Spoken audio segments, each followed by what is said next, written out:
Marami ngayon po ang nagpaabot sa atin mga idol tungkol po sa nuclear. Gusto dilaw nilang malaman kung gaano po ba yan kadelikado. Ito po ang mapapaabot natin kasi sinabi ng ating kaibigan noon kung mayroon pong nuclear na ipapuputok, talagang milyon-milyon po ang mamamatay. Sabi po ng iba, kung doon po pinaputok sa Iran ang nuclear, dito tayo sa Mindanao, mamatay po ba tayo? Hindi natin sure po mga idol kung tayo po ba ay mamatay. Ang sabi po ng ating kaibigan, ang napakadelikado yung lason. Kasi kapag doon ka talaga sa ground zero, doon ka talaga sa area, segundo lang po yan mga idol, pag putok yan, tapos lahat ang malapit po sa kinaroroonan po ng putok. Yun po ang sabi ng ating kaibigan. Kaya kung ano man po ang init ng araw ng alas 12, mas mainit pa yung nanggagaling sa nuclear mga idol. Kasi lahat po ng madadaanan sunog, lahat po ng madadaanan po sa kanyang impact sa lakas, masusunog. Kaya yung mga building, kahit gaano pa yan ka tibay, pwedeng bumagsak dahil sa impact ng putok na yan. Kaya sa lahat ng makapanood, ang paghandaan po ninyo ngayon, sabi ng ating kaibigan kanina, yung nasa tulad po na nasa bundok, ang delikado lang po yung lason, yung malanghap natin. Kapag mayroon pong mangyayari pagputok po ng nuclear sa ibang bansa, kailangan po natin na magsuot ng pismas agad. Kasi hindi naman po yan makarating agad. Ang delikado lang talaga yung hangin. Kaya nakakabahala po itong ipinapaabot sa amin. Marami ngayon ang nagtatanong kung alam po ba ng ating kaibigan. Sinabi po ng ating kaibigan, lahat ng madadaanan sa lakas ng putok na yan, yung nuclear mga idol, posibleng masusunog po lahat ng mga pananim. Lahat ng living things na dadaanan po yung nuclear na yan sa lakas, posibleng mamamatay lahat. Kaya tao pa kaya, mas matigas po yung yung katawan ng saging kaysa katawan ng tao. Kaya sa lahat po ng makapanood sa bidyong ito, hindi po ito biro mga idol ang nuclear.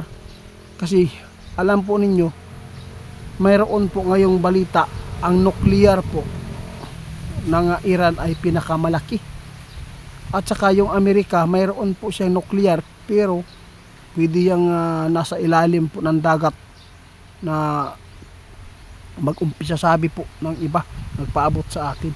Kaya sa lahat po ng makapanood sa amin, ito po ang tandaan natin ngayon. While na hindi pa nangyari ang digmaan sa Pilipinas, maging alerto na tayo. Kaya sa susunod, hindi natapos yung bunker namin, maggawa kami ng bunker. Kasi ito po yung binigay po ng Panginoon sa atin na chance na hindi na tuloy ang World War III. Hindi na tuloy, hindi tayo na isali sa gulo. Kaya gusto kong ipaabot ang mga ipinapaabot sa atin ng mga tao na itanong. Kaya hindi po basta-basta ang nuclear mga idol. Yun po ang totoo. Kasi ang sabi ng iba, okay lang pag pinutok daw ang nuclear, hindi naman daw madadamay kasi malayo. Malayo nga tayo, pero madala po yung mga lason, madala sa hangin. Yun po ang totoo. Dahil sinabi ng ating kaibigan, milyon-milyon po ang mamamatay at milyon-milyon din po ang ma-trauma, milyon-milyon din po ang malumpo. Kaya maraming gusto namin na maipaabot ito. Mas maganda na nabigyan tayo ng chance ngayon mga idol na makapaggawa pa tayo at makapagpananim. Hindi naman po talaga mamamatay po ang tanim po natin dito sa bundok natin dahil sa layo. Ang sa atin lang yung lason lang talaga.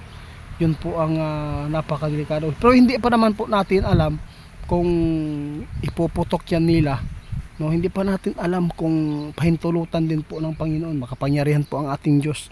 Kung hindi yan nila pahintulutan, ang Diyos lang po ang may karapatan na kumitil sa buhay ng mga tao. Yun po ang ating advantage po doon. Kaya sa lahat ng makapanood sa amin, sana po ay makuhaan po ito yung video.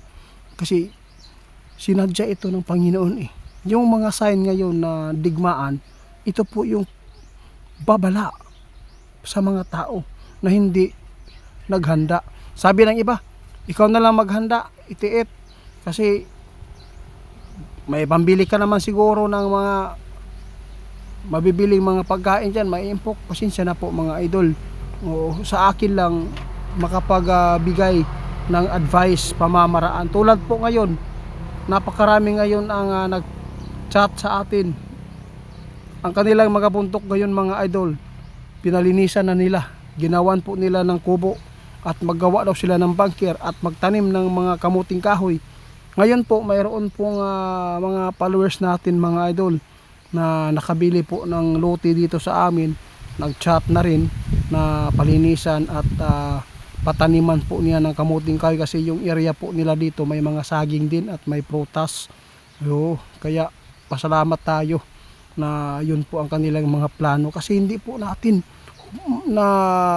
alam ano po ang mangyayari dito sa mundo natin. Kaya mahirap po na doon na lang tayo magtanim, doon na tayo mag-prepare na naputok-putok na, may mga putok na. Ano pa ba ang makukuha natin yan? Wala na. Kaya yung tao lang na maniniwala sa amin, nakita po ba ninyo ang mga sign ngayon? Sobrang sama na.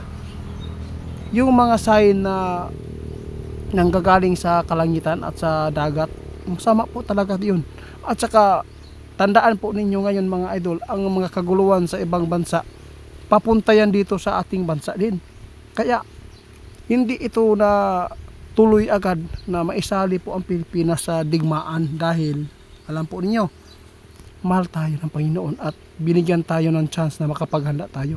Ang paghahanda po tayo tulad po ng pagsunod sa utos ng Diyos, yun po, parehas lang yun.